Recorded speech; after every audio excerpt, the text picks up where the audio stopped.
તાપી નદીના કાંઠે વસેલા સુરત શહેરમાં સમયાંતરે પૂરની સ્થિતિ સર્જાતી હોય છે, ત્યારે ફરી એકવાર તાપી નદીમાં પૂરની સ્થિતિ સર્જાય તેવી ભીતિ વ્યક્ત કરવામાં આવી છે. તાપી અને દરિયાના સંગમ સ્થળ એવા ભાઠા વિસ્તારમાં તાપી નદી કિનારે પાળા યોજનાની જોગવાઈઓ ભંગ કરી માટી પુરાણ કરવામાં આવ્યું છે, જેથી સુરત શહેરને પૂરના ભયમાં નાખવા બાબતે તેમજ લો લાઇનિંગ વિસ્તારમાં આવતા સર્વે નંબરોના બિનખાતે હુકમો રદ કરવા બાબત અને પૂર જેવી પરિસ્થિતિથી સુરત શહેરની રક્ષા કરવા કોંગ્રેસના દર્શન નાયક દ્વારા મુખ્યમંત્રીને રજૂઆત કરવામાં આવી છે. પ્રાંત અધિકારી ઓલપાડના રિપોર્ટમાં જણાવેલ હકીકતો પ્રમાણે આ તમામ બ્લોક નંબરો બિનખેતી કરી દેવામાં આવે છે અને હાલમાં આ બ્લોક નંબરોમાં સિમેન્ટના પાળાઓ બનાવી દેવામાં આવેલ છે, સ્લેગના ઢગલાઓ પાથરી દેવામાં આવેલ છે, મોટા પાયે માટી પુરાણ કરી દેવામાં આવેલ છે. સદરહુ બ્લોક નંબરોમાં સિમેન્ટના પાળા પાણી ન ભરાય તે માટે બનાવી દેવામાં આવેલ છે, પરંતુ અહીં નોંધનીય છે કે આ તમામ બ્લોક નંબરો ડુબાણ વિસ્તારમાં આવે છે અને આ સિમેન્ટના પાળાઓ વરસાદી પાણી રોકવાનું પૂરેપૂરું કામ કરશે, જેને કારણે ભાઠા ગામના હેઠવાસના આવેલ વિસ્તારોમાં બોટલ નેકિંગ થવાને કારણે પાણી ભરાઈ જવાની અને પૂર આવવાની પૂરેપૂરી સંભાવનાઓ રહેલી છે. આજથી 15 વર્ષ પહેલાં તાપી નદીની વહન ક્ષમતા 10 લાખ ક્યુસેક પાણીની હતી, જે હાલમાં ફક્ત 3 લાખ જેટલી જ રહી ગયેલ છે. તાપી નદી કિનારે આવેલ સરકારી ખાર ખરાબાની જમીનોમાં ગેરકાયદેસર રીતે ઝીંગા તળાવો બની જવાથી તાપી નદીમાં બોટલ નેકિંગની પરિસ્થિતિ સર્જાયેલ છે અને દર ચોમાસામાં પાણી નિકાલની સમસ્યાઓ ઊભી થાય છે, જેથી આ ગેરકાયદેસર બનેલ ઝીંગા તળાવો દૂર કરવા પણ તાપી નદીની વહન ક્ષમતા વધારવા માટે ખૂબ જ જરૂરી છે. દક્ષિણ ગુજરાતમાંથી પસાર થતી તાપી નદી એ સૂર્યપુત્રી તરીકે ઓળખાય છે. ખેડૂત હોય, વેપારી હોય કે સામાન્ય માણસ હોય, એ સમગ્ર વર્ષોથી આ વિસ્તારને પોતે કષ્ટ વેઠીને સુખ આપવાનું કામ આ સૂર્યપુત્રી કરતી આવી છે. એના કારણે સમગ્ર વિસ્તાર એ સમૃદ્ધિ તરીકે ઓળખાય છે. અગાઉના સમયમાં ચોમાસામાં જ્યારે પૂર આવતા હતા ત્યારે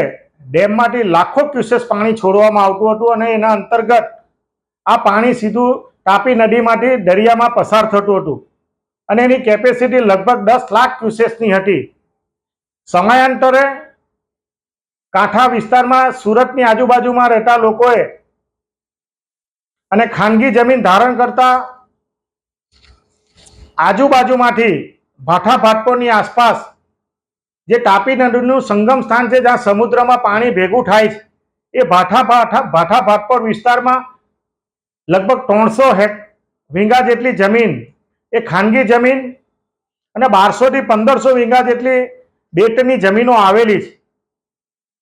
ત્યાં ભૂતકાળમાં આ ગામના ખેડૂતો ખેતી કરતા હતા, આકાશી ખેતી કરીને અને ચોમાસામાં ઢોરોનું ચરણ કરતા હતા. આ સમયાંતરે 2006માં જ્યારે સુરતનીમાં રેડ આવી ત્યારે આ સમગ્ર ખાડી વિસ્તારમાંથી આ વિસ્તારમાં પાણી ભરાવાના કારણે સીધું પાણી દરિયામાંથી પસાર થતા સુરતની ઉપર જે વધારે આફત આવવાની હતી, આફતમાં રાહત હતી એવો રિપોર્ટ આ સુગનાબેન ભટ્ટનો હતો. પરંતુ હાલમાં 2005માં જે પ્રકારે દબાણની શરૂઆત થઈ, આના અનુસંધાનમાં ભાઠા ભાટપોર ગામના લોકોએ કલેક્ટરશ્રી માંડી મુખ્યમંત્રીને પ્રધાનમંત્રીને પણ પત્ર લખ્યો તો હમો દ્વારા પણ હાલમાં જ માન્ય કલેક્ટરને રૂબરૂ મળી રજૂઆત કરી અને રજૂઆતના અંતર્ગત ઓલપાડ પ્રાંતને તપાસ સોંપવામાં આવી હતી અને તપાસ અંતર્ગત જે અહેવાલ આવ્યો છે એ અહેવાલમાં સ્પષ્ટ બતાવવામાં આવ્યું છે કે CRZ નો એનો ભંગ થતો છે અને આ એના અંતર્ગત તાપી નદીની 30 મીટરથી 150 મીટર સુધીનું બાંધકામ છોડીને બાંધકામ કરવાનું હોય, પણ એમાં પણ બાંધકામ કરી દેવામાં આવ્યું છે, એનું પુરાણ કરી દેવામાં આવ્યું છે. આ ખાનગી જમીનોમાં પણ લોખંડનો ઉપયોગ કરવામાં આવ્યો છે, સ્લેગનો ઉપયોગ કરવામાં આવ્યો છે, પાળા બનાવી દેવામાં આવ્યા છે. એટલે જે જગ્યાએ પાણીનો જથ્થો પડી રહે અને ચોમાસા દરમિયાન આ ખાડીમાંથી સીધું આ જગ્યાથી પાણીનો નિકાલ થઈ જાય, એને બદલે ક્રિકેટના ગ્રાઉન્ડો બનાવીને એની પણ આવક, સરકારી જમીનોને આવક કરી દેવામાં આવી છે. આ સમગ્ર બાબતનો અહેવાલ આ પ્રાંતસિંહે આપ્યો છે અને એમાં સ્પષ્ટ બતાવવામાં આવ્યું છે કે 2020 પછી સમગ્ર વિસ્તાર એ મહાનગરપાલિકા અંતર્ગત સોંપી દેવામાં આવ્યો છે. એટલે અધિકારીએ પણ કામગીરી કરવાને બદલે જે દબાણ કરી દેવામાં આવે છે એને દૂર કરવાને બદલે કેટલા પ્રકારનું દબાણ છે, કોનું દબાણ છે,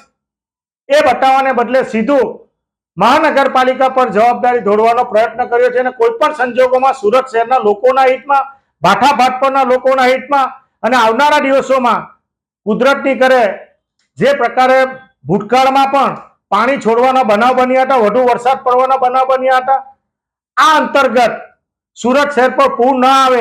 એની જે કેપેસિટી છે એ 4 લાખની આસપાસની છે. જો આ દબાણ દૂર ન કરે તો સુરતની ઉપર પૂર આવવાની આશંકા રહેલી છે. એટલે લાખો લોકોના હિતમાં આવનારા દિવસોમાં જે પ્રકારનો આ રિપોર્ટ આપવામાં આવ્યો છે, લોકોને પણ વિનંતી કરીએ છીએ, મહાનગરપાલિકાના મ્યુનિસિપલ કમિશનરને વિનંતી કરીએ છીએ, જે શાસકોને વિનંતી કરીએ છીએ કે તાપી મૈયાનો તમે જન્મદિવસ ઉજવો છો, ચુંદડીઓ ઢાળો છો, પરંતુ જે લોકો દબાણ કરીને તાપી મૈયાનું જે ચીરહરણ કરે છે એવા લોકોની સામે પણ પગલાં લેવા જોઈએ. એ પ્રકારની લાગણી અને માંગણી વ્યક્ત કરતો મેં માનનીય મુખ્યમંત્રીને, કલેક્ટરશ્રીને, સિંચાઈ અધિક્ષકને અને મ્યુનિસિપલ કમિશનરને પત્ર લખીને વિનંતી કરી છે કે તાત્કાલિક અસરથી આ બાબતમાં પગલાં લેવામાં ના આવે. આવનારા દિવસોમાં સુરતના લોકોને પણ વિનંતી કરીએ છીએ કે તાપી બચાવો, સુરત બચાવો, એ પ્રકારની લડત પણ આવનારા દિવસોમાં તમારા મારફત તમારા લોકોના હિતમાં બધા ભેગા થઈને કરીએ, એ પ્રકારની વિનંતી કરતો મેં પત્ર લખ્યો છે.